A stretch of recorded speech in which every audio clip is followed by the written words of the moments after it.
మన సిఎంఆర్ జ్యువెలరీలో శ్రావణ స్వర్ణోత్సవం అన్ని రకాల 22 క్యారెట్ హాల్మార్క్ బంగారు ఆభరణాలపై గ్రాముకు 888 రూపాయల వరకు తగ్గింపు. మెడికో ప్రియాంక కండిషన్ మరింత క్రిటికల్ గా ఉంది. తీవ్రమైన ట్రామాటిక్ బ్రెయిన్ ఇంజురీతో ప్రియాంక కండిషన్ సీరియస్ గా ఉంది. తక్కువ జీసీఎస్ తో ఆరోగ్యం మరింత విషమంగా ఉన్నట్లు డాక్టర్లు చెబుతున్నారు. ఇంకా వెంటిలేటర్ పైనే చికిత్స అందిస్తున్నారు KIMS team of doctors. Intubate చేసి మెకానికల్ వెంటిలేటర్ పై ప్రియాంకకు వైద్యం అందిస్తున్నారు. ఆప్నియా పరీక్షకు ప్రియాంక ఆరోగ్యం సహకరించడం లేదని డాక్టర్స్ చెప్తున్నారు. మద్యం మత్తులో వైద్య విద్యార్థిని డాక్టర్ ప్రియాంకను కారుతో ఢీకొట్టిన ఘటనలో కీలక పరిణామం చోటు చేసుకుంది. ఘటనపై ప్రియాంక తండ్రి వెంకటేష్ పోలీసులకు ఫిర్యాదు చేశారు. రాజమహేంద్రవరం ప్రకాష్ నగర్ పోలీస్ స్టేషన్కు వచ్చి ఆయన నిందితులపై కఠిన చర్యలు తీసుకోవాలి అని కోరారు. ప్రియాంకను కారుతో ఢీకొట్టిన వారు అత్యంత క్రూరంగా వ్యవహరించారని, ప్రియాంక బతికే పరిస్థితి లేదన్నారు ఆమె తండ్రి వెంకటేష్. నిందితులను కఠినంగా శిక్షించాలని ఆయన డిమాండ్ చేశారు. ఎట్లయినా బతికండి, మా కూతుర్ని బతికిండి, ఏదైనా వైద్యంలో ఏ టెస్ట్ అయినా చేసి ఏదో ఒక రకంగా మా అమ్మాయిని బతికేయండి అని చెప్పి మేము అడిగినాము. వాళ్ళు కూడా అన్ని విధాల ప్రయత్నం చేశారు. కానీ ఈ ట్రీట్మెంట్ నిన్నటి వరకు మేము ఇంకా ఒక హోప్ పెట్టుకొని ఉన్నాం. అందుకే ఆ ట్రీట్మెంట్ చేస్తూనే ఉన్నాం. హోప్ లేదన్నా కూడా ఏదో ఒక చిన్న హోప్తో మేము ఇంతవరకు ఉన్నాము. అయితే నిన్న తెలిసింది ఏంటంటే మెల్లమెల్లగా మిగతా ఆర్గాన్స్ కూడా దెబ్బతింటున్నాయి. బాడీ మొత్తం అంటే ఆరోగ్యం బాగా క్షీణించిపోయింది. వాళ్ళకు పాత పరిచయాలు లేవు, ఎక్కడా ఫోన్లో కాంటాక్ట్లు లేవు. వీళ్ళెవరో మా పిల్లలు ఎవరో అసలు సంబంధాలే లేవు. అయితే ఆ క్షణికావేశంలో జరిగింది. అయితే ఆ చేయడం ఎట్లా చేసినారంటే వాంటిల్ని చనిపోతుంది, హిట్ చేస్తే చనిపోతుందని తెలిసినా కూడా హిట్ చేసి చంపారు చూడు. అది చాలా అమానవీయం, చాలా నిర్దాక్షిణ్యం. అది ఇటువంటి మృగాల్లాంటి మనుషుల్ని సమాజంలో శిక్ష వేయకుండా వదిలిపెట్టకూడదు. వీళ్ళకి కఠినమైన శిక్షలు పడాలి. ఉరి శిక్షలు ఉంటే కూడా ఇంకా నాలాంటి తల్లిదండ్రులు ఎంతో వాళ్ళకు మా పిల్లల ఆత్మాన్న శాంతిస్తుందని మేము సంతోషపడతాం. మాకుండే ఈరోజు కడుపు కొత్త నేను మాటల్లో చెప్పలేను. మా దుఃఖాన్ని ఎలా వ్యక్తపరచుకోవాలని నాకు అర్థం కావడం లేదు. అంత బాధగా ఉంది. మా కుటుంబానికి పెద్ద నష్టము.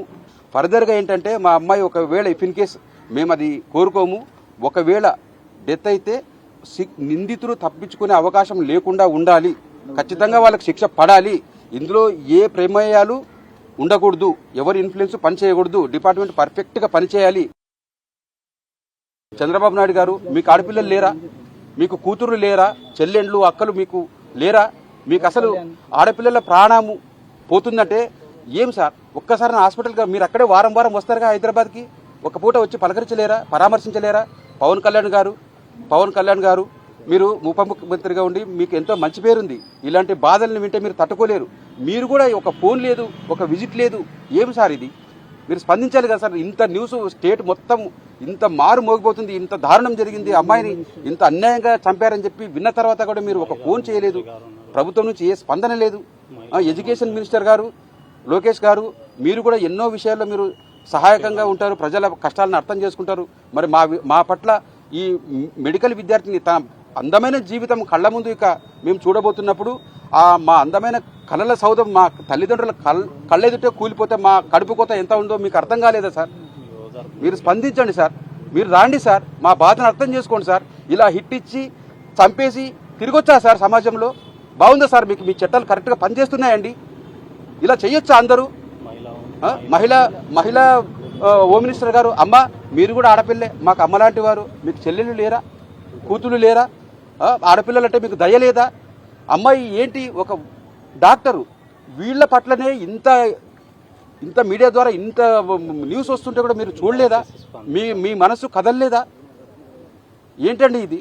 30 ఏళ్ల వయసు వచ్చే వరకు ఎంత ఖర్చులు, మా ఎఫర్ట్ అంతా, మా కష్టమంతా దారబోసి అమ్మాయికి చక్కగా చదువుకునే అమ్మాయి కాబట్టి సక్సెస్ అవుతారని చెప్పి మేము వాళ్ళకి అన్ని రకాలుగా చదివించుకొని ఫైనల్గా ఫలాలిచ్చే సమయం దగ్గరకు వచ్చే టైంలో మా ఆశలన్నీ అడియాసలు చేసి ఇట్లా జరిగిన తర్వాత మాకు ఎంత కడుపుకోతా ఉంటుంది.